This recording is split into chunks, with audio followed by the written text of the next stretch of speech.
What's up, you guys? Sean Ross Sapp, managing editor of Fightful.com here. NXT Takeover Houston. We're talking about it tonight. We got Survivor Series tomorrow night. I'll keep all the plugs to the beginning and end of the show. Head over to Fightful.com where we have all your live coverage, podcasts, photos, videos, all that good stuff. ProWrestlingTees.com/Fightful is a good way to support us. We have an all-star panel tonight. Of course, we're always there on the forums. We're always here on the podcast. Subscribe, like, thumbs up, all that good stuff. I am joined by a face you don't always see on pay-per-view nights, but you do tonight. Jeff Hawkins of the popular podcast Shake Them Ropes, as well as the post-SmackDown show here on Fightful.com. Jeff, how are you? I make special arrangements to come on your post NXT shows. You're because a part-timer. really like You're a lazy part-timer. Much like my other two co-hosts, Alex Pawlowski, who is former associate editor of Fightful.com. You can catch him on the Monday post-show podcasts.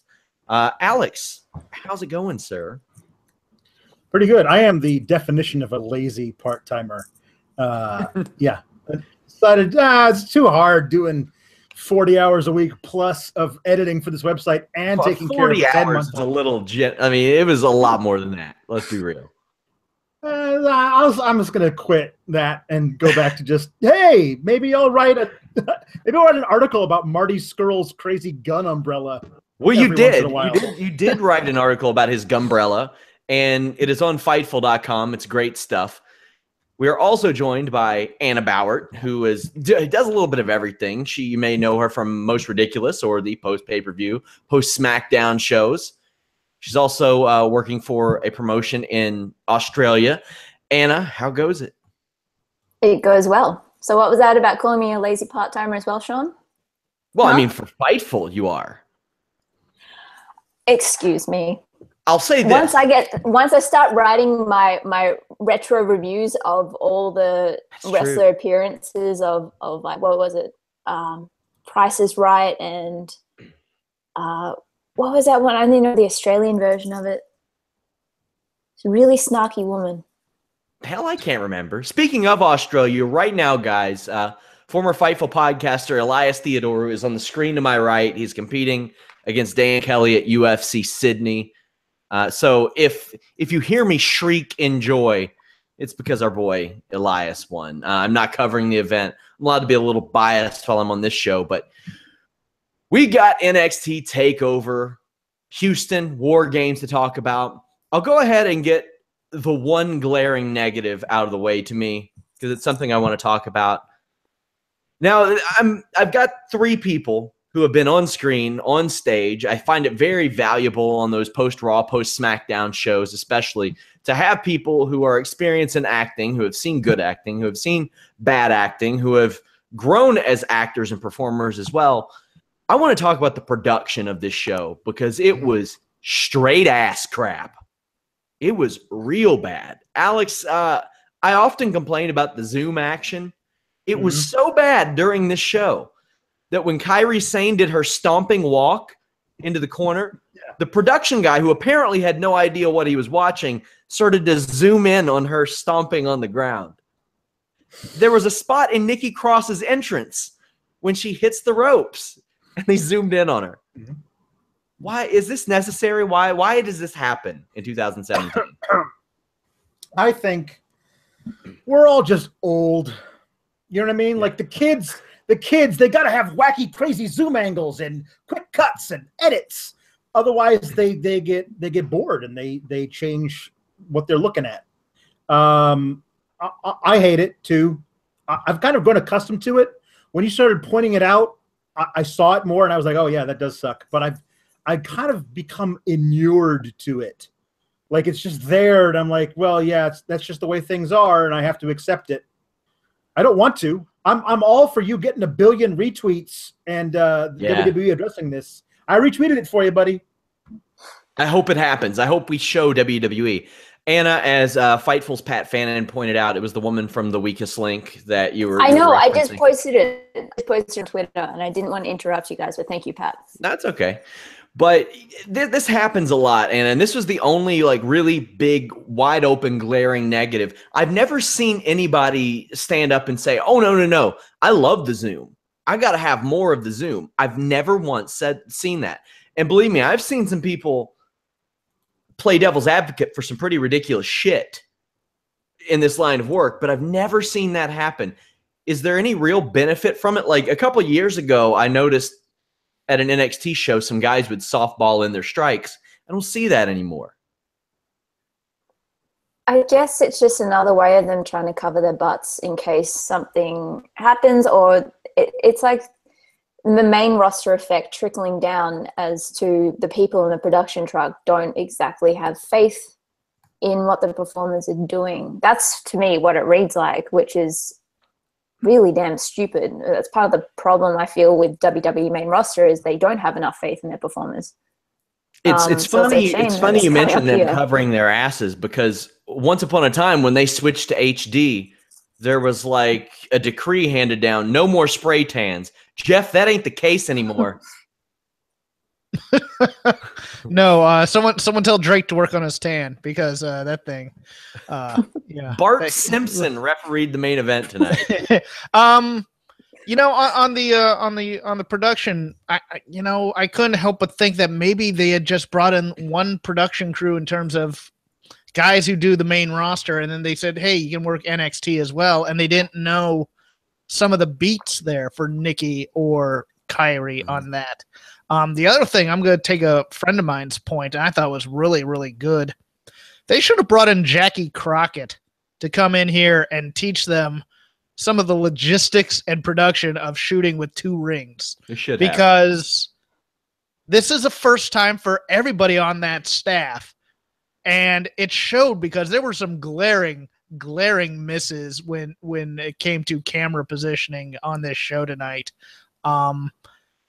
But as a show as a whole, it didn't detract too much from it. But I think they should have brought in someone from the Crockett territory to show them, here's some problems you might have during this match or with 2 rings in terms of the crowd and stuff, because you could see they were doing like 1 match in each ring to kind of balance it as well. So I think hopefully in the future, if they bring this gimmick back, it'll go a little bit smoother.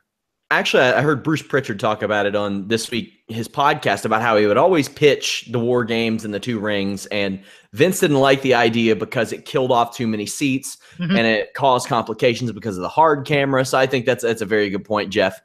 Other than that, I thought this show was really, really good. Let's go ahead and get into it. Pre-show and backstage stuff. The Iconic Duo interview themselves backstage. Really like that. They have just expanded and done so well. There's a lot of time putting over the War Games match, and I think it's very effective, the packages that they did. A lot of empty seats in Houston. Did you expect that, Jeff, even after coming off of what they just came off of with the hurricane and all that? Yeah, not as many as I thought, but Houston around close to Thanksgiving. It's not going to be a travel destination for a 4-day trip. You're just going to get the locals and people who are in driving distance. And, and because NXT is already kind of a niche product, I mean, I wasn't expecting that many. I was expecting them to tarp off the upper bowl because that's kind of their move when they have these big stadium shows for NXT, because they did that in Brooklyn the first year. And then the second year they sold enough, but they didn't sell out till very, very late. I'm a little disappointed by the attendance, but I understand with timing of the year and everything why it was like that as well. So Anna, even last night's San Antonio show didn't sell out, but Ring of Honor was right up the road. They did sell out. Was that a surprise to you, considering NXT tried their best to stack the deck last night? They put on a pay-per-view match in Velveteen Dream versus Aleister Black the night before the show. They put on a title match in Adam Cole versus Drew McIntyre. They had Shawn Michaels come in and ref the match. They really put as much as they could into that show. Was the disparity in attendance, was that surprising to you at all? I think a lot of people would have, this kind of goes against my thinking considering how empty the arena actually was tonight. But the general thought would have been, well, I'll go for the pay-per-view and then just leave this and Ring of Honor's up the road. So it would work out. I mean, good on them for trying to compete. But at the same time, it kind of feels like, well, why not just put everything then into the pay-per-view? If you know you're going to come up against the audience generally not wanting to go to this kind of a show or this time of year. Alex, what do you think that this means for Survivor Series, Raw, and SmackDown attendance? Because they're in the same town the next 3 nights. Survivor Series, I don't think will be hurt by this because they have some pretty big dream matches. I mean, Styles and Brock and New Day versus The Shield, and Survivor Series gimmick of those big matches, I think will carry the day. I don't know about Raw and SmackDown. They've both been having really tough attendance recently, and because of the nature of Survivor Series, they kind of had to stop the build for anything. Like the past month has just been like, hey, I'm on Team Red, you're on Team Blue, and I hate you. And that's going to be all over at the end of the show tomorrow. And then we got to like start cranking stuff up again. So it's like nobody really knows what to expect. Is the Raw after Survivor Series on par with the Raw after SummerSlam? I don't think it is yet. Maybe that's what they do on Monday, is show that it should be viewed that way. But they haven't showed that as of yet. So I don't know what they're going to do on Monday and Tuesday. Yeah, let me jump in here. Those 4-day taping schedules, there's only 2 of them that are really all that important. There's the one after Royal Rumble, which gets you on the road to WrestleMania, and then there's the one after WrestleMania, which is always the big one as well. Even the one after SummerSlam, you know, the SmackDown tapings, at least, I don't think were well attended compared to the Raw. There was a drop-off even at Mania when I went this year between Raw attendance and SmackDown attendance. I don't understand why you'd have the tapings in Houston when there's no event to bring in the people that went to Survivor Series the previous night, thinking that something huge is going to happen either Monday or Tuesday. That's what I don't get. To answer a question in the chat, somebody says, will there be an MMA pod after this? Not unless I'm just too wired, because there's a lot of work to be done. I'm trying to keep my attention on this show while this other show is on my screen. So I would say about a 5% chance, but it will be covered at some point, even if it's in a brief video tomorrow afternoon or something like that. Let's get into this show. Asuka, Finn Balor, Samoa Joe, Kevin Owens, Funaki, Dustin Rhodes, Arn Anderson, and members of the WWE UK division essentially are all shown ringside, including a shot of Asuka where you can just see all those empty seats. That was rough production. But what wasn't rough production was her dancing, because that was fantastic. She's the best. It was the best. First match, Lars Sullivan, Cassius Ohno. It goes about 5 minutes. Lars Sullivan gets the win. Okay, so this match was fine. I don't know. I mean, I've seen a lot of like praise for Lars Sullivan, and I had mentioned this to you, Jeff, prior, and you, Anna, on the Tuesday show. Like, I didn't know if it was like sarcastic love of Lars Sullivan. I thought this match was solid, but I don't know if I get the fuss. Alex, we haven't spoken to you about Lars Sullivan. What are your thoughts on the guy? Well, I mean, I don't know what his work rate is, but he's got the look. There are very few dudes in wrestling anymore who look like this guy. Like, he looks straight out of 1985, like he would work against, Hogan or something. Like, he's just this giant monster, and that's cool. It's kind of unheard of. He looks like if they put Marcus Louise in that Bane machine from Batman Forever or whatever it was. Yes. Lars Sullivan is what pops out. Yes, he does. He does look like Marcus Louise, as you call him, on Venom. Yes, I agree. But I know I like what I've seen from him. I liked the original thing they had for him, where he was like such a sore loser, he would destroy his much smaller tag partners after they lost to established tag teams, and then afterwards would be apologetic, like he was a kind of like, had like psychotic breaks and then came back and it was okay. That was interesting, but now it's just this force of nature. I'm cool with it, and I think Cassius Ohno was the perfect guy to put him over, because Ohno got in all of his stuff and actually looked good doing it, but that ridiculous, like, got you by the waist, pick you up, put you on your back thing. That's it. That's it when he hits that. And the whole thing was really great. I loved him getting kicked in the face by Ohno while he was on the ground, and him screaming at him, "I will end you." That's it. I'm done. If I'm Ohno, I get on the map and I tap out. Right at that point, I think I'm okay, guys. You can take this from here. Yeah, I think that finish is absolute dog duty. It's trash. It's garbage. I hate it. I was incredibly impressed with his strength, just as I was Cassius Ohno's agility. And every time Cassius Ohno has a match like this, I'm impressed with his agility. I think at some point it's going to go away, and it just never does, despite how big he gets, how small he gets. It's always still there.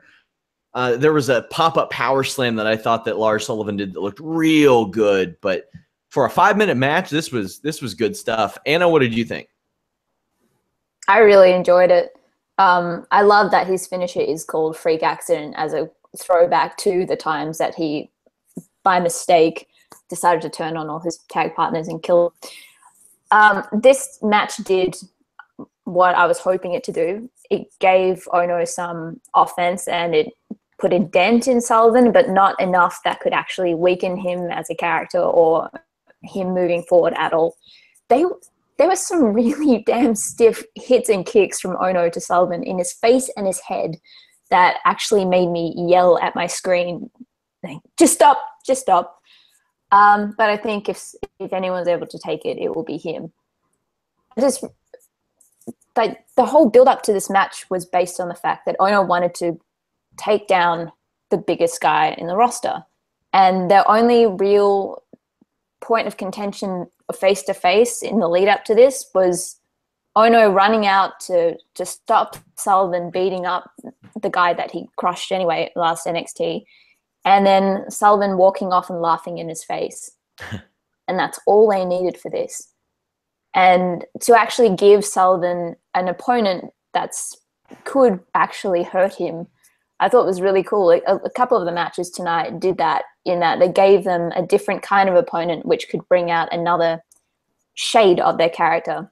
And so tonight we got to see him challenged and see this absolute psychotic beast come out, and it was really damn cool.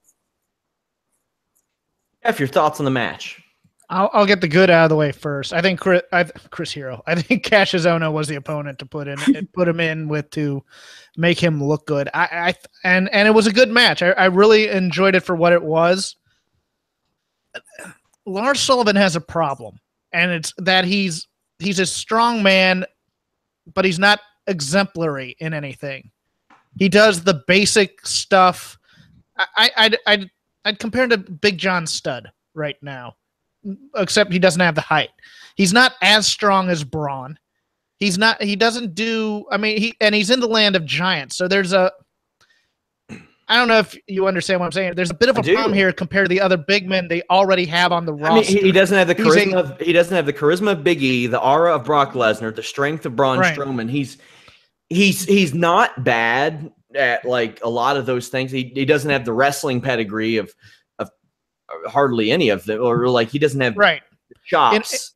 In a world that kind of fetishizes giants, you have to be now a giant with a hook to yourself in order to get over on the main roster. Sure. And that is his problem right now. The other thing I thought was a mistake was to have both Ohno and later Drew McIntyre both do kip-ups. I think they're both impressive as hell for men of their size.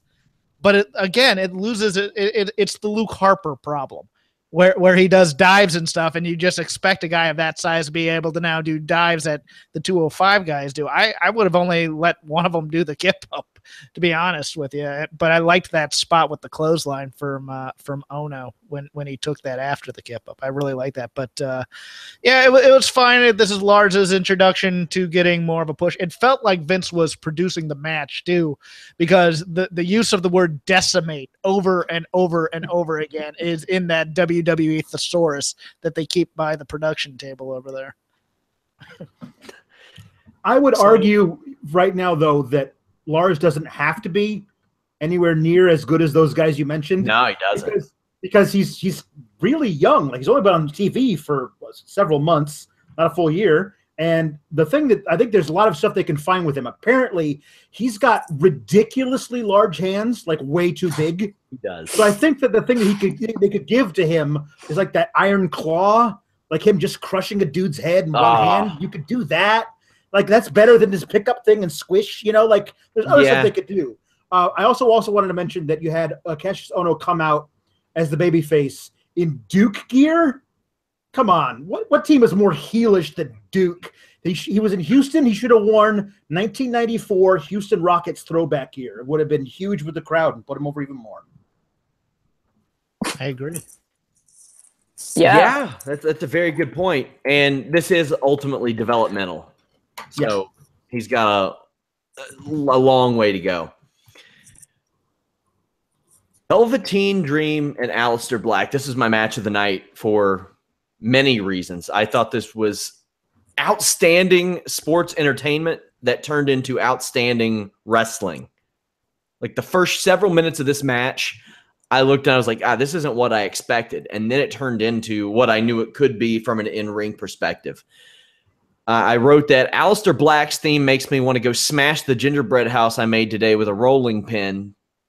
Just the mood it gets me in. Huge Velveteen chants to start off the match. Did that surprise you, Jeff? No, not at all.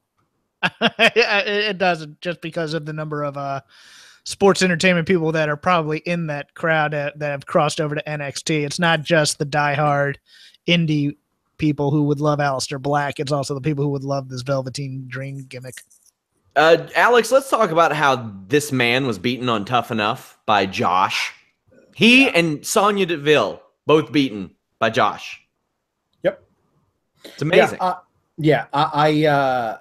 don't know, man. This it's Tough Enough, whatever. Like the fact that Patrick Clark, before he became Velveteen Dream, has come so far from when he was wrestling with like bald eagle American flag airbrush tights when he was like an enhancement talent. Just this really well-built young black kid. And then he did this weird thing on the house shows where he was like wearing a Trump shirt to get heat. Like that was weird. But he went to them, became the Patrick Clark Experience, where he was obviously playing Prince. And that didn't go over. They had to rejigger that a little bit to get to become the Velveteen Dream. And like he's come so far since I first saw him on NXT doing like random, quick little squash matches where he would get beat. He's in this. That was not that long ago. He's done really, really great stuff, and so quickly. The world is this kid's oyster. He's 22 years old. Like I can't wait to see where he goes from here. Anna, one of the big talking points as it pertains to Velveteen Dream is his gimmick and perhaps a ceiling, whether it be in NXT or the main roster. If crowds keep reacting to him like this, that ceiling gets higher and higher. But can this be appreciated on a grand scale as opposed to a smaller scale like this? I was thinking about this during the match. I saw him, well, obviously when they came out to Australia last December, and even then, this was probably the beginning, the foundations of this character now. And he worked the crowd. He handled himself so well, and he's just soared ever since then. And there is so much in this guy. I don't know when he eventually gets to main roster, what they're going to do, and it kind of terrifies me, but that's a feeling I have with a lot of these folks in NXT who I absolutely love and just kind of don't want main roster to get their hands on them for booking reasons. But this was a kind of match, this is my favorite kind of wrestling match where the technique is all there, but it's about character and it's about story. They use the difference in experience. I think it was like 15 years for Aleister Black compared to nearly 3 years for Velveteen Dream. And they tied it together, and they worked together so well that it wasn't just they made themselves look good, but it was like everything they did perfectly complemented the other person. Like just from mimicking each other and bringing out these different sides. Like Aleister Black, we got to see another side of his personality. This guy can't be beaten in the ring. He hasn't been yet. But this is the way to get to him, is the psychology of it. And it got to him so much that he went out of what he normally does as this mystery man, and he started trolling Velveteen Dream by doing the saunter thing along the ground. And it just, I love this so much. And this is the kind of innovation and freedom that NXT and particularly the takeovers always show, that this is what makes it above main roster for me. This is what I love about independent wrestling, and NXT is like the perfect hybrid of it. I have been sent some information by somebody I'm messaging in WWE that Drew McIntyre is hurt, and I got some more information. We'll get to that at the end of that match. So this match in particular, they started to switch rings, as Jeff mentioned, from left to right, and I saw David Bixenspan mention it's kind of fair to the crowd because you got to do that. It's other than just have them all in one. This was just really good. There was an unbelievable springboard moonsault that was timed perfectly by Aleister Black, just perfectly. Velveteen Dream's cartwheel Death Valley driver looks awesome, and he's just so deceptively, like, his size is very deceptive. Almost like he looks like he's like 6'4", 6'5", but he's 6'2". The crowd just comes unglued. There's this really, really good swaying DDT that he hits that looks incredible. Velveteen gets locked in the ropes. It just point after point after point. This told an incredible story, even into the very end. Like, Black gets the win with Black Mass, and then he gets on the mic and he says Velveteen Dream's name and says, "Enjoy your infamy." Jeff, this was storytelling at its finest. Like, for a match that had zero stakes, no stakes at all. Yeah, I thought it was a really good story match. I think a few people overpraise it, but I don't mean that to say that it was a bad match. I think a lot of people overpraise it. I think Aleister Black, the way I compared it to was Charlotte and Natty in that first match for the NXT Women's title. I think in the parts where it was kind of needed to be led through, I think Aleister Black did a fine job doing that with Velveteen Dream. My two thoughts outside of the match itself, I'd love for the Street Profits to be Patrick Clark and Montez Ford. My God, that would be a great team. And the other thing was, I'm upset that they don't do excursions for guys this young, because I could really love to see Patrick Clark and Aaliyah go somewhere for a couple years and come back, because this is going to be an interesting time after this match for Patrick Clark's development as to whether or not he becomes that really strong in-ring guy, as strong as he is a personality guy, which was what this match showed off. It showed off that he is a personality who can carry off a match. Now, whether or not the ability then catches up, this is kind of that crossroads right now where you either develop by, steel sharpening steel, or you kind of get into your kind of complacency. So I'm going to be very interested to see that. But overall, for his first big, other than the squash I think he had on the last takeover, this was a fine coming out party for Patrick Clark. Anna, we saw a lot of Rick Rude mannerisms, from the thrust to the tights to the neck breaker. He even did like a chin lock camel clutch type of thing, like Rick Rude used to do. There were you can tell there's a lot of inspiration from that character. What did you think of the tights and all that stuff? He's got to be hoping that he faces Aleister Black some more so he can get some more use out of those tights. When he walked out before the tights reveal, I loved it. It was like straight out of an early 90s music video, and then the tights reveal, and it was just perfect. I really people will probably complain about it. It's so unoriginal, but nothing's original. Everything's like inspired from something. And if something's a little more overt in the inspiration, then that's still fine. He's not going out there trying to be Rick Rude. He's doing his own thing, paying respect to these guys, to this guy. And he's just, I love him. I love him so much. I can't wait to see where he goes with this. We need more airbrushing in wrestling. Yeah, we do. We do. Ryback ruined it for us for a while, but it's making a comeback, and it ruined a lot of things. I think that should be the height of a feud. If you have your face airbrushed onto someone else's crotch. Yeah. That's it. That should be like a stipulation. Like, loser has their face airbrushed on the crotch of somebody's tights. Like, that's it. That's it. Alex, your thoughts on this match? It was my match of the night. Yeah. I don't know if it was my match of the night, but it was great. And somebody posted this on Twitter, and I retweeted it. Conservatively, this match has been about 46 trillion times better than I thought it was going to be. Mm-hmm. Like I honestly did not have high expectations for this match, but I'm so happy that I was wrong. We have to get a name for that ridiculous DDT thing that Clark hit Aleister Black with.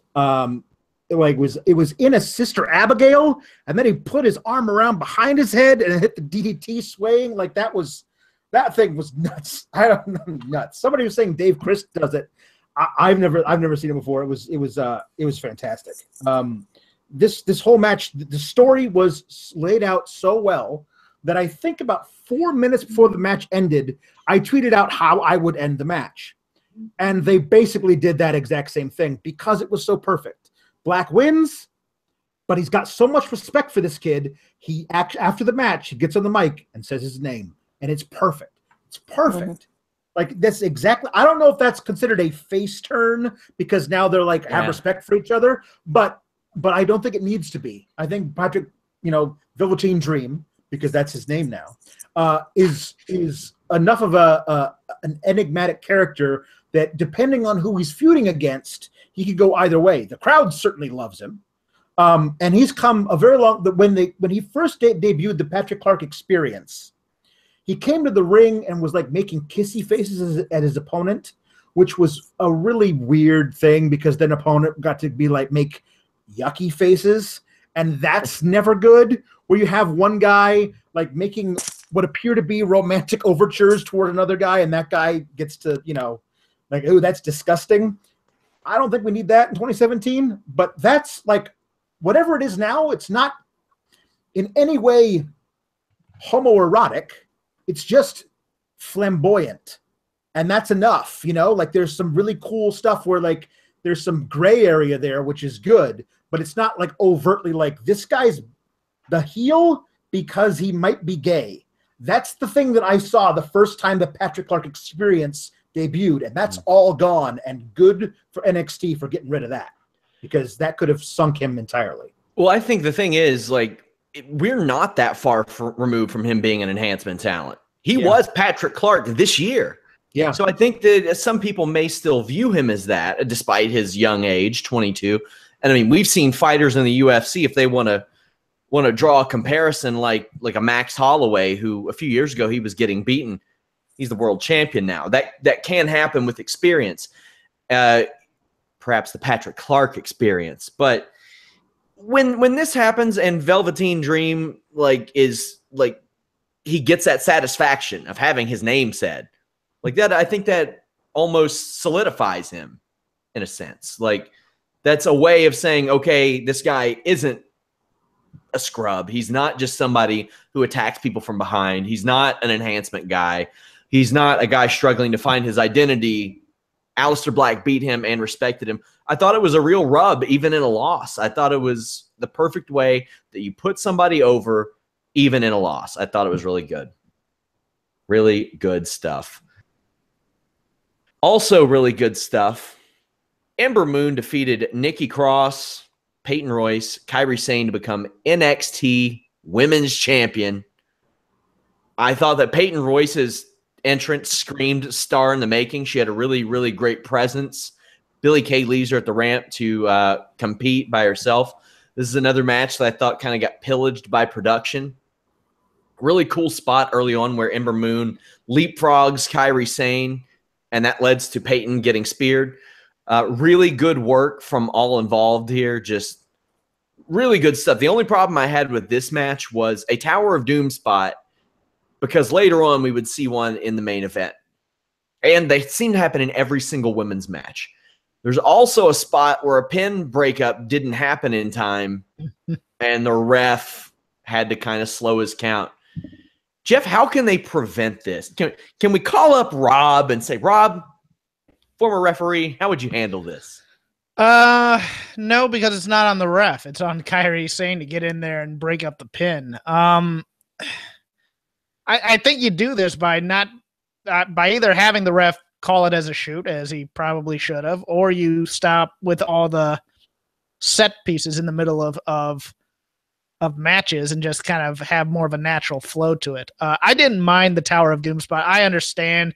I'm done with Tower of Doom spots, to be honest with you, but I thought this one was nice in that they didn't wait for it. It was just Peyton going up and doing the German into the superplex, as opposed to that, the pause. Is everybody ready? Okay, on 3, go. It was just kind of a real fluid type of thing. I agree. I loved that spear spot quite a bit. Nikki Cross took an amazing power bomb on the outside. That oh my god, it like sick. It hurt.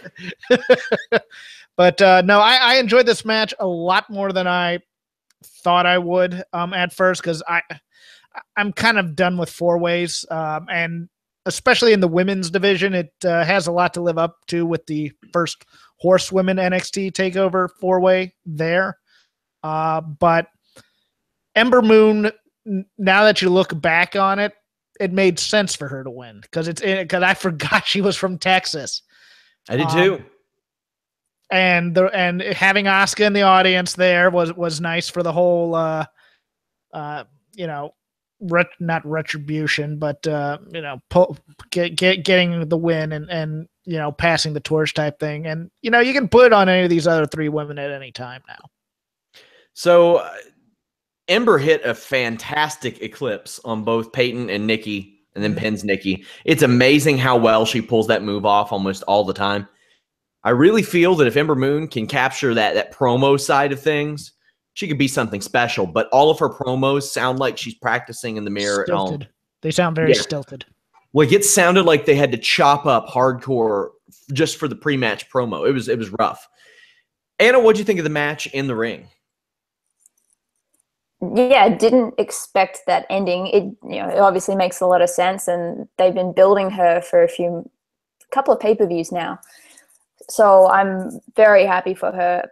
Very interested to see how they do cover the promo side of it. Obviously, they have the faith in her that she can do this, and that's why she's in NXT, is for the coaching. So I'm excited to see where she goes with this. I love that Asuka wanted to hand her the belt. I thought that was just awesome. Title. And the beginning part of Peyton Royce walking out to the ring with Billie Kay and Billie stopping her, having a word in her ear saying, no, I'm not allowed down there. And the look on her face, I loved that entire part. That also made me go, okay, Peyton isn't winning this. Aside from that, same spearing Royce with the Ember's split jump out of the way was awesome. And tonight was the night of short girls wrestling, and I'm all for it. We lost Alex, so I wish he was here to play devil's advocate. He liked the idea of Ember winning. Depending on where they go with it, initially I thought, I don't know how that looks. The woman who couldn't ever defeat Asuka winning the championship right after Asuka leaves. But really, the only other way you could go with that is Kairi Sane, and I didn't think it was the right time for Kairi Sane to win it either. Peyton Royce is ideally the way I would have went personally, because there hasn't been a heel champ, a real heel women's champion in NXT for years at this point.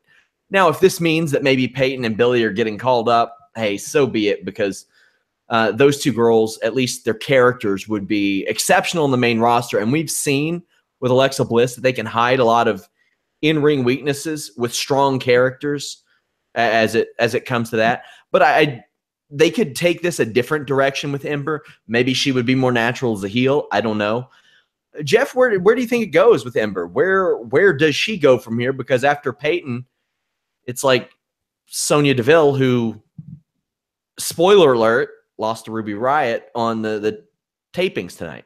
I think it depends how they reset this thing, because I was watching this match wondering if they're going to bring up anybody. And I was thinking the iconic duo would be the 2 that are the most ready in terms of how they present people to go up. I kind of had a bit of a problem with Asuka giving the belt to Ember Moon. the visual at least, because it's like, I understand that they think that it's helping Ember Moon in some ways. I don't. I think it's just a reminder. Oh yeah, you remember Ember Moon lost to Asuka because Asuka cheated. First thing I thought of. And then it's like, you know what? Just let her stand on her own. She doesn't need the help. I mean, that to me makes you a stronger champ than the visuals of, you know, hugs and all these other things that have kind of been overdone in the women's division on NXT quite a bit. You know, I don't know where I mean, I might turn Ember heel here and have her feud with Kairi Sane. I would probably go the heel route too, and I would probably have her be a little bitter that Asuka couldn't beat her in a fair manner, like run with it, because it's rooted in truth. So, I mean, she can be a heel, but just be obnoxious in doing so. And the other person, oh, sorry, I was gonna add the other direction you could go other than Sonya Deville is Bianca Belair. That's very true. That's very true. Anna, where do you see this NXT women's division going from here? And even where do you see Peyton and Billy by the time 2018 rolls around? I just wanted to make a point on the discussion about Asuka handing the title to her. I don't see it like that. It's not like Asuka climbed into the ring and beat up a bunch of chicks for her. It was a sign of respect, and it's completely in line with how they're presenting Asuka on the main roster so far. When she went in to check on Dana Brooke after Dana was kicked out of the ring, and then she killed Dana Brooke after that. But they're building up, I think, something interesting with Asuka here, and I think that was completely in line with that. In terms of where they go, I think there's going to be a lot of the women from the tournament being implemented more. The Iconic Duo, who, by the way, gave the most Australian red carpet speech in the pre-show. Like, that's the kind of stuff that you see at the AFL award show, of like really very Aussie. I won't say bogan, just like ultra Aussie girls dressed to the nines, and then sounds like they've been drinking goon all night and lead up to being on the red carpet. But yeah, main roster for sure. I think main roster could definitely benefit from those girls at the moment. I wasn't concerned about what it did for Asuka. I think she was going to be fine no matter what. I was more put off as to what it did for the NXT Women's Championship and for Ember. Like unless, like I said, I reserve my judgment for a week or two whenever she cuts a promo, her first promo after this, and maybe she says, it was a nice moment, but I didn't need her in that ring, and she's kind of snooty about it. But we'll see how that goes. Andrade CN Almas is the NXT champion. Now, I'll go ahead and address this, and apparently Triple H has said this on his interview with Kathy Kelly too. Drew McIntyre is hurt. I was told that when he came back through the curtain, he was upset and dejected and disappointed, and they don't know if he's torn his bicep, but it's looking like it, and he's going to have an MRI soon, and that's bad. That's not good for him. I thought this was a great match. I thought this was maybe the best NXT Championship match in a long, long time, because I haven't been a big fan of them I wasn't a big fan of them in the Nakamura era or the Joe era, or even a lot of them in the Balor era. But I think that this Drew McIntyre, if Drew McIntyre right now, this guy was just teleported back to 2002, 2003, I think he gets the Randy Orton spot that Randy Orton eventually got. Like, he would have been that guy. He would have been something special. And maybe he still can be. He's still very young. In this match, they play the hits and play them well. Deadlift, sit-out powerbomb, overhead belly-to-belly suplex. Almost throws caution to the wind and does a moonsault to the outside of the ring from the top rope. First off, I want to talk Alex. Alex is back, by the way. We'll get his thoughts on the women's match in moments, but Zelina. No, we moved on. We don't get Zelina has added so much to Almas's character and his career. Turned it around. Yeah. This guy came in at Takeover The End, June of 2016. Which was named after his career at that point, based on the outfit they gave him. Yeah, my God. With his little suspenders and his hat. Oh, yeah. Oh, God, it was terrible. and they booked him to go over Ty Dillinger, who was super over as the heel. Everyone wanted to be a face, and his little, like, he would smack his thighs before he would do his running knees in the corner. That was his finish at the time. And he went over, and nobody was like, it was like, okay. Like, it was like, hey, we kind of missed the mask. Even though you're really good looking, we kind of missed the mask, La Sombra. And from then on, like, his whole babyface run was just weird. It was just not right. The Dusty Classic last year, they had him team with Cedric Alexander. They had one match before the Classic, during which I christened them Ciendric Almazander. Because I thought they were a really, really, really good team, and they worked really well together. Then they had a match against the Revival, and they lost. He turned heel on Cedric, and it was great. It was great, like everything he's done in the past year. I really love him as a heel. Them building this whole thing around the guy who doesn't really care if he wins or loses, and then Zelina comes in and says, "What are you doing?" and slaps some sense into him. All that is fantastic. Everything that he has done has been one right step after the other until he got to here tonight, and they put the title on the right guy. This guy's been a rocket for the past year. I'm so happy for him. Incredible character development. Jeff, isn't it wild to think that this same woman was in TNA 7 years ago? 7 years ago. Like January, it would be 7 years. I keep hoping this means that Austin Aries is coming back too. You know what? She's great. I would have only used her once in this match though, for interference purposes. I think that is the thing that's been kind of eating at me a little bit about the finish to this match, because I like having my champions kind of have that legitimacy on their first win kind of thing. I don't mind them stealing by hook or by crook. Don't get me wrong. I don't mind that part. I just think the Zelina interference 2 or 3 times was a bit much for the match. And also, just to go back to our production note, they missed the shot on that moonsault to make it really look impressive. The replay made it look far more impressive than the original shot did. That was a bit of a problem, but overall, really liked the match. Really kind of bummed now for Drew McIntyre, because I saw him that night he showed up in NXT, work a great indie match, and then leave to drive down the Orlando Parkway to get to NXT in time. But I'm interested to see what they do with them. I'm hoping they get, with Cien Almas, I hope they give him the Ingo Noble's suit back.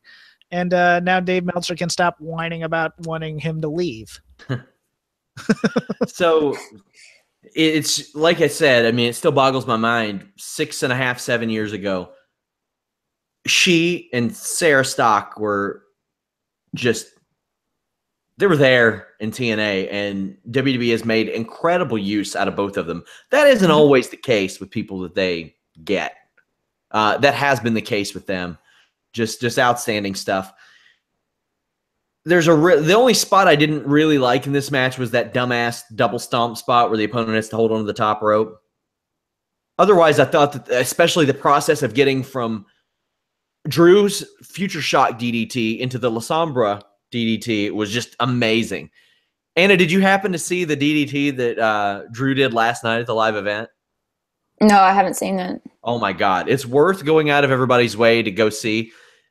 Drew grabs like the Future Shock double underhook, swings the guy around. I think it was Adam Cole, and then hits the DDT. It was awesome. Drew injures himself on the rope, not the legit injury from what I understand, but almost wins the title with a sick-looking DDT.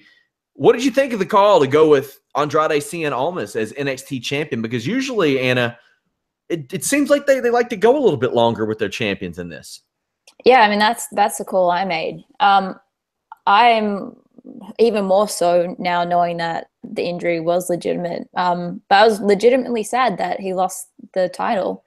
McIntyre's first promo after winning it, I was hooked straight away and on board. And I think he was on Jericho's podcast, and that just made me love him even more. and then knowing how much this whole thing means to him. And I know it's all predetermined, all that kind of crap, but it does. It means a lot to these guys, and you can see it, and you could see, knowing that the injury was there as well, but you could see the disappointment on his face, and it was just kind of heartbreaking. I'm really happy for Almas, though. Zelina is, she's dreams, man. She's goals. She attempted a Hurricane Runner on Drew McIntyre, and he just stopped her and then placed her back on the ring. That was awesome. And then she actually did the Spike Runner, which was then followed up by a Hemlock DDT from Almas onto McIntyre. This match was the best championship match in a very long time. Anna, do you think we see her integrated into that women's division at all? I would love that eventually. I think it's going to take a little time to get there. Mm-hmm. I think she's still needed here. I don't think he's quite ready to go out there on his own. I kind of want to see her walk to the ring with the title around her belt just for shits and giggles. Well, I mean, we could see a situation where Andrade Cien Almas is like, hey, you help me get a title, let me help you get a title type of thing. And she's no rookie. She's somebody that's been wrestling for years and years and years. Jeff, anything to add to this championship situation, this championship match? No, I said everything I wanted to say. I really liked that, but I did really like that first Hurricanrana spot where she was just placed gingerly on the apron. I thought that was really, really clever. I liked that a lot. No surprise, NXT's headed to Philadelphia for their next takeover in January. But after these upcoming tapings, no Full Sail for a little while because they're scheduling conflicts. Triple H noted that is their home, but just as NXT is growing, so is Full Sail. So no Full Sail for a little while after November, it looks like, maybe unless there's one in December I'm missing. I was able to take in a Full Sail taping a couple months ago. It was okay. I mean, bleacher seats for 4 or 5 hours is not fun. That kind of sucks. The crowd gets a little bit out of it. You've got your typical people that are yelling at Drew McIntyre and calling him Drew Galloway and calling everybody by their indie names. But you're going to have that anywhere.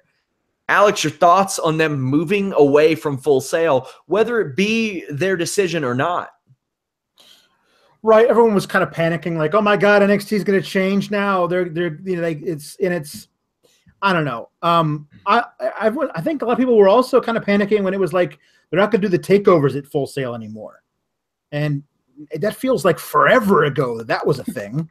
Like now we understand the takeovers happen at the big 4 pay-per-views at the same location. It's been accepted. I don't think it hurts anything. Now you could say that the attendance wasn't great, and that's true. Full Sail's always sold out, but it doesn't hold that many people. And I was shocked at how few people Full Sail held when I was there. I had no concept of how few people that was. And they'll throw one in like in Chicago, like at the site of Payback or something like that.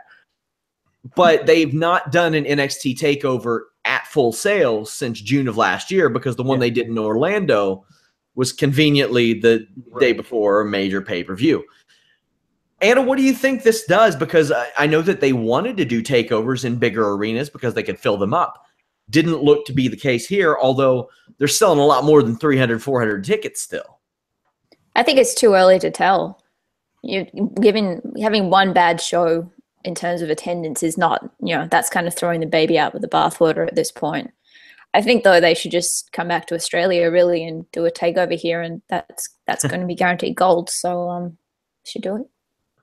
I don't see why they don't, like, whenever they're overseas. I think it gives NXT much more of a global feel. Like the London thing, it makes it feel bigger than it really is.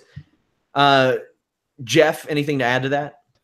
They're taping at Center Stage in Atlanta, which is interesting from a historical perspective, as that's where the WCW tapings moved to the Saturday night ones post Techwood Drive Studios. I would have not even done 3 tapings here. I would have done 1 taping here, 1 taping maybe in London, and maybe 1 in Chicago, as opposed to the 3. I understand for cost reasons that's it. But I don't view NXT as a good touring brand in terms of that, because I think one of the reasons why they had a problem selling out the show last night in San Antonio, in addition to ROH, is the fact that, well, there's a pay-per-view tomorrow or there's a takeover tomorrow. Why do we need to come to this show when nothing big is going to happen unless it's on the television show? I would just go to the hot crowds that they have in places like even LA, because the LA NXT show I went to, that first one, was smoking hot in terms of that crowd. That's where you do your TV tapings, and you do it in front of a different crowd. You kind of rotate it so that you don't burn out. I have problems with this Full Sail crowd because they're a little jaded, they're a little spoiled, they're a little jaundiced, and their energy dies as any crowd does. If you've ever been to one of these TV tapings, they take, I mean, you've been to at least this one. Yeah. They take a long time. And so by the time you get to the end of the night, when you're building that big angle, everybody's just exhausted. Just do one night in a real hot city, make your product seem hot, and move on from there. Alex, I'll ask you this. How do you think they bridge this gap with TV? Because obviously they have next week's TV done. Yeah. When's the next tape? The next taping is Wednesday, November 29th, right? That's the night the next show airs. Yeah. So do they run a live hour? Is that something they can do, or that they will do? I would love for them to see that, because kind of cool. Because there's a lot of stuff you accept the fact that they're never going to do a title change at NXT, because those tapings happen months in advance, and people, they know the spoilers. Mm-hmm. So it's one of those things where they had amazing title matches over the past several months. That one between Nikki Cross and Asuka was just insane. But well, as soon as they announce it's going to happen, there's no way Nikki Cross beats Asuka on a TV taping. So that kind of takes away from it. If they did a live episode of NXT and put a couple of title matches on there, that would be event viewing for me. You know what I mean? So I hope that's what they do, but honestly, I don't know. That's a good point. They have that gap there for one week, but yeah, we'll see where they go from there. This brand is in such good shape with all these characters and different ways and different pairings you can do that the few months from here until the Royal Rumble one in Philadelphia, there's just so many things they can do, and I'm really looking forward to where they go. Old man Hawkins, what do you think about the new WarGames? Well, I'll tell you. No, I thought it was a mess, but it was a fun mess. And no, it's not my WarGames, but it was a WarGames, and it was still a lot of fun. It was weird. My thinking coming out, my big overall point was it started out as a WarGames and it turned into an ECW cage match. From 1996 or so, with all the plunder and stuff. I thought the Authors of Pain were going to be saved for that last team to come out and get the Roar spot, but now it makes sense. The lighting crew, apparently. Yeah. That was. I didn't understand that. I mean, it's like they took that stupid Elimination Chamber random light, and no, as opposed to the coin toss, which I always liked, or whatever you wanted to do. There are better ways to figure out what team's going to go next than, lighting and having issues with that. But I enjoyed it. There are a few too many, Tower of Doom spots for my liking. But man, you asked before Takeover started who'd be the Alexander Wolf of this one. I think it was Killian Dane. I think they wanted it to be Killian Dane at the very least. You could tell this match was designed for him to shine. Oh yeah, and he did. There God, I can't believe that they missed the. Was it Akam or Razor and Killian Dane doing the double Samoan drop body slam, and then getting up to face each other? The camera missed that because they were only on one side and focusing in. You can only see the Author of Pain in the background doing the same thing. That was such a cool spot, and then they get up to do that. There are a lot of those types of set pieces they did. That was fine. And I got blood, even though it was kind of unintended. So, but I hope Alexander Wolf is okay. Yeah, let me walk through my notes. Putting Sanity in cages first was the right move, and having Undisputed Era come out second right after that to taunt them was an even better move. I really like that. Roderick Strong, Bushwhacker Roddy here did not look right. Well, he looked like he was going to grab Funaki from the front row and start licking his face. I think it would have been cool. It would have been cool if they hadn't have just done that with Kurt Angle and the Shield. Yeah, it's true. Yeah. They're really selling the creator wrestler thing for 2K18. That's it. Yeah. Yeah. Not a lot happens in the first 5 minutes. Undisputed Era hit the ring. You can say much of the same until the Authors of Pain hit the ring, but there's a light botch. The light goes on to Sanity, and then the ref points over. No, it's them. Okay. The ref was unlocking the cage when the light was on the other team, too. Yeah. It's like, Authors of Pain heave everyone into the other ring. This was an awesome spot. It was really cool. Killian Dane comes in, locks everyone in the ring, and then eats the key. Sanitary. Alexander Wolf smuggled in a nightstick. Killian Dane bringing in a bunch of weapons got a good pop. Him bringing in tables got an even bigger pop. I noted that Bobby Fish had some stiff leg kicks, and then they did an even stiffer chasing the dragon on Roderick Strong. That was nasty looking. And this is where we get into the real action of this match. Kyle O'Reilly gets strong or gets creative with a chain and applies an armbar, gets a flying elbow drop done to him. This is move after move, and a lot of people, you'll have those people that say, "What? Why? There's 9 people in one structure, as WWE calls it. There's not going to be a lot of, we're going to work that. We're going to work the leg. Now we're going to work this. We're going to work that. It's 9 people. It goes move after move after move. How do you think that this format worked, Anna? I think it worked once all the teams were in there. And for me, it was, they all had their individual spots. They all brought their individual things. But as soon as Sanity brought out the weapons, that to me was like, okay, I guess I get that that's their thing.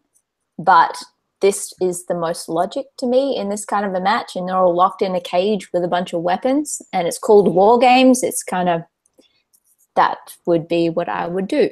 From that point on, it picked up, and it was just mass carnage everywhere.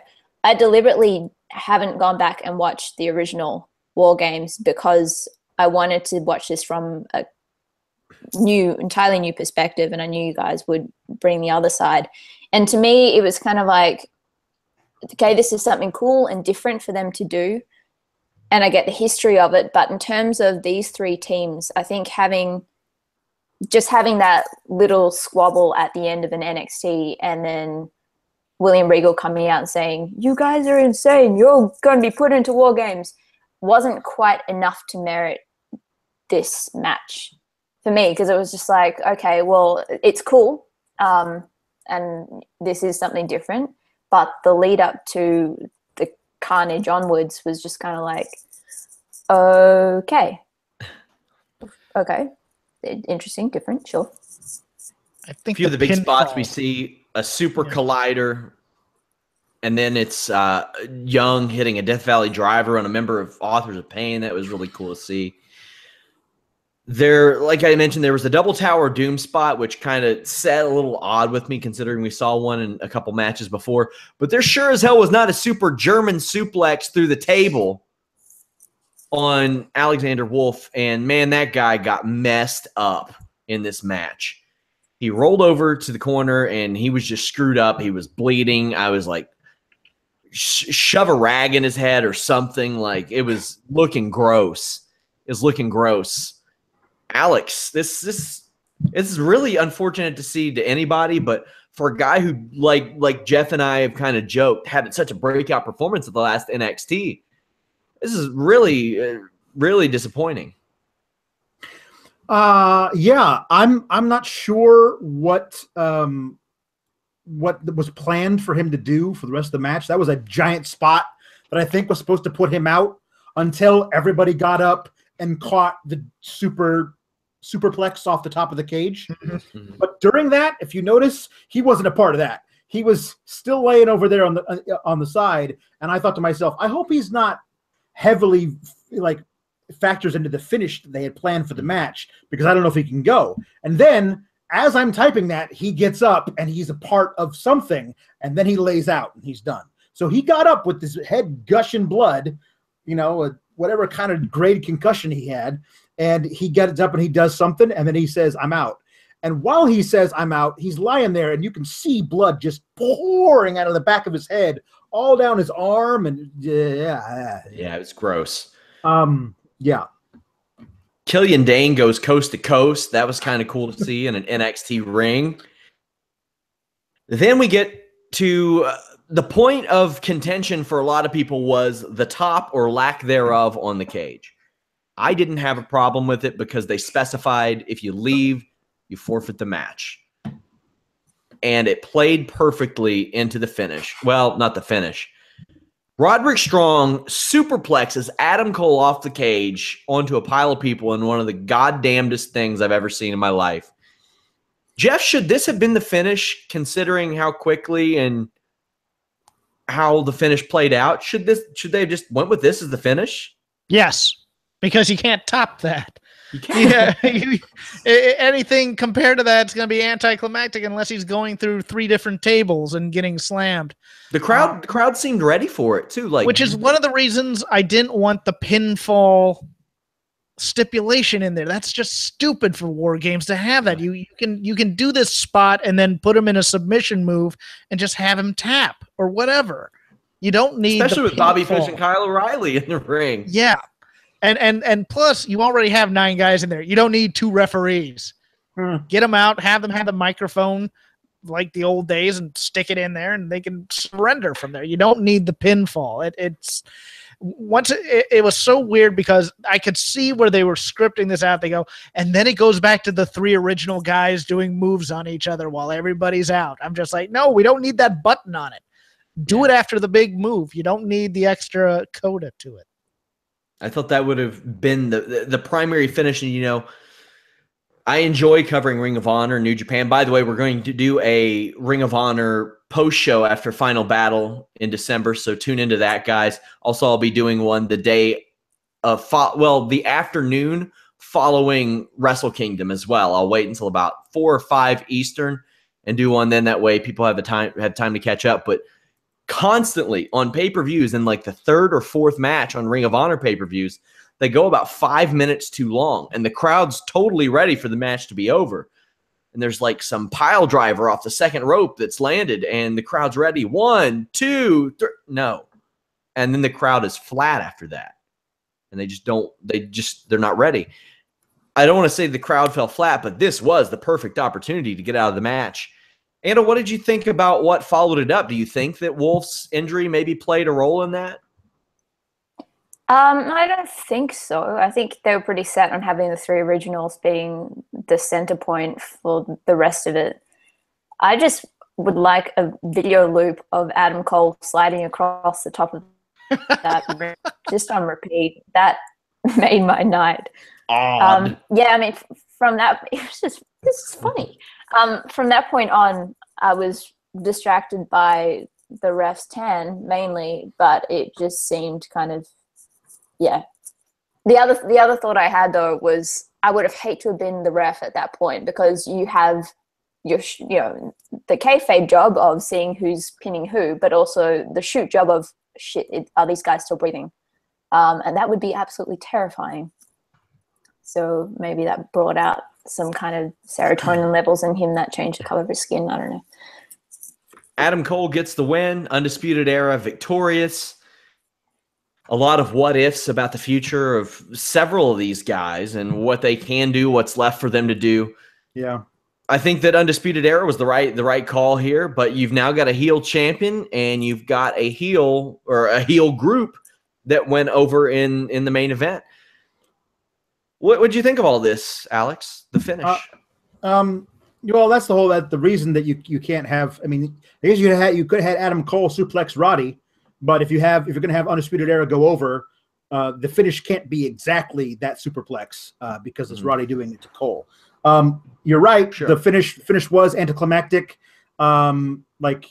Yes, hitting a dude with a knee into a chair, into his face would end the match. But after everything we saw, that being the end, doesn't feel like it measures up to the other spots we saw. I had a problem with a lot of this whole buildup. I have no idea why Roddy is all of a sudden friends with Authors of Pain. He doesn't have anything against Sanity. Like, the whole point of WarGames was that it was always teams that hated each other. Everybody hated each other. And that led to the whole thing of, like, why it had to be settled in WarGames. And why also they made you give up. Not just get pinned, but actually have to say, I quit, I surrender. That was the whole point of it. And the roof kind of made it feel more important, more different than a regular cage match. Now, I appreciate they say if you escape, you forfeit, which, in my opinion, should be the rule of all cage matches because that's stupid. Leaving the cage is just stupid. But Preach, brother. Once Cole started climbing the cage when there were just Eric Young and Roddy Strong in there, where's he going? He's not going to escape. He's going to forfeit when he can't forfeit because. And what happens if you forfeit and there's just 2 teams left? It's weird. And why he climbs up to the top and they said, well, if we touch the floor, his team forfeits. And then what? Like, what's the consequences of that? Like, there are none. But this match was sloppy fun. And I liked a lot of it. It just wasn't WarGames. Because those of us who know what WarGames is, we were expecting it to be WarGames, and it wasn't WarGames. It was something else, and a lot of fun. But I also felt like they didn't use both rings enough. There were a lot of stuff that was going on where all 9 guys were in one ring, and then they kind of spread out a little bit. And the biggest problem I had with the entire night is that in all the matches that took place in one ring, the other ring was never used. Like, Nikki Cross can't, like, run from one thing to the other, jump up, and, like, there's got to be something. You would think there would be a springboard. Like, nobody even got, like, clotheslined from one ring into the other. Like, there were, like, minor explanations on this. Just like, hey, they're not allowed to do that. Otherwise, it's fine. That's all it takes. It takes one explanation. A little thing, because in other WarGames pay-per-views, in the matches that took place in one ring, you better believe it spilled out into the other ring, and that made it more special. The whole event was more special. The right team went over. However, their whole deal was that they were trying to come for Drew McIntyre's championship. And now what? Do they hate Almas now? Like, it's a weird deal. But, I mean, maybe they can all – maybe it's this is the one thing. NXT is the perfect place for a trios championship. It'll never happen. But the Undisputed Era versus all of Sanity together is a feud that could last months, and I'd watch it forever. Like, there's all kinds of things they can do with it, but I agree with Drew being hurt, A, and also B, not being champion anymore. I don't know what Adam Cole's there to do. You know what I mean? Unless you hot shot the title onto Roddy from Almas, and I hope they don't do that. I don't know what Adam Cole's there to do. You know? I don't agree with you there, though. They've set up the Undisputed Era as this faction that's going to come in and mess things up for NXT as a whole. So I don't think there was a vendetta against Drew personally. True. It's just that's the title. We're going to go after that. True. These guys have the title. We're going to go after that, which is how they debuted them all as well, as coming into the tag match and then coming into the final championship match. So I don't think there's an issue with that. Andrade Almas might get babyface reactions after this too. So I mean, it is a bit of a redemption story within storyline. We had a prediction piece up. Thanks to David Teese for compiling that. All 14 of our staff members picked Lars Sullivan to win. 13 picked Aleister Black to win, as opposed to 1 picking Velveteen Dream. Only 4 of our members picked Ember Moon. That was Mike, Pat, Danielle, and Jeremy. And let's see, we had only 2 people picking Andrade Almas. Alex, you were one of them. I was so happy when he won. I was like, yes, I was right. 12 selected the Undisputed Era to win. I think we had a pretty good batting average there. Guys, we have a live post show tomorrow night after Survivor Series. It's going to be a big one. It is a long show, and hopefully, I mean, we went longer on this show than I would hope. I'm hoping we don't have to go like super long tomorrow night. We try to get all of our information in there. I wanted to give you 4 people on this panel because I thought with 3, we got 5 matches and no segments. So there's, we're talking about essentially moves that are being done and mannerisms and facial expressions. There's a lot less to break down on stuff like this. But thanks to Jeff for joining us tonight as well. Jeff, tell the people about Shake Them Ropes. Well, while you all are doing your live post show tomorrow, we will also be doing ours, although we will be I know you won't. Well, ours will come out in podcast form as opposed to being broadcast live like yours, I believe. But we're going to go over NXT as well, and that'll be our show for the week because I'm flying out on Wednesday for Thanksgiving. So, Anna, tell me what you're up to these days, who you're working with, what all you got going on. New Most Ridiculous is out tomorrow. I've got to go now and finish the damn thing. And I am working with Explosive Pro Wrestling, EPW Perth. Follow them on Twitter. And we have one of the biggest nights of the year is this coming Saturday, Reawakening 16. If you're in the area or you can get to the area, I would suggest you get there because it's going to be awesome. Really excited to see all the stuff you do with them. Alex, what are you doing these days besides running or writing about killer umbrellas? I'm wrangling a 10-month-old, so that keeps me busy. But I'm looking forward to getting back into the Off Track with A-Train articles. Whenever something wacky happens, then I can report on it. But tomorrow night promises to be nuts. And then Monday, some of these people might be called up that didn't win. So I got my fingers crossed for the Iconic Duo. Like, I know we're kind of bursting at the seams with great women up there, but they're so good together. I didn't get a chance to talk about it, but that moment they had at the top of the ramp before Peyton Royce came down, like, really was honestly touching. Like, I love these 2 girls. I mean, like, even though they're heels, I love them, and I want the best for them. So, yeah, I'm hoping that we see a couple of call-ups on Monday. You can follow Jeff at CrapGame13. Follow Anna at Anna Bauert. Follow Alex at Pawlowski the 4th. You can follow me at Sean Ross Sapp. You can follow us at Fightful Online, and we also have individual Twitter accounts for wrestling and MMA as well. If you guys have just checked out the podcast and haven't checked out Fightful.com, you got to do it. We have exclusives there all the time. Every single day you go to Fightful.com, you'll see something there, some bit of news that is exclusive to Fightful.com until somebody comes up and picks it up. But we've got a ton of podcasts every week. Post Raw Monday, post SmackDown Tuesday. We had The List and Your Boy on Wednesday, which is our founder of Fightful.com, Jimmy Van, and myself.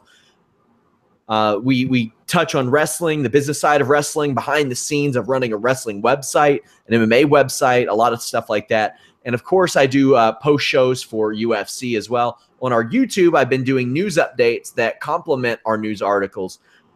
So subscribe to us there. Leave us a thumbs up, comment, share with everybody. I really appreciate your support. Outside of, I think, maybe TakeOver before WrestleMania, this is probably our most viewed live TakeOver post show. So I want to thank you guys so much for that. I really appreciate it. Head over to those Fightful.com forums. Register. It's absolutely free. Talk to us. We're always doing contests. Sometime before Royal Rumble, I'm going to do a special Fightful Books It podcast where I discuss changes I would make to the Royal Rumble concept. And that will be exclusive to members for the first probably a few weeks, and then I'll release it otherwise. But, guys, join us tomorrow night. Thumbs up, subscribe, like, and thank you guys so much. Until next time, we're out.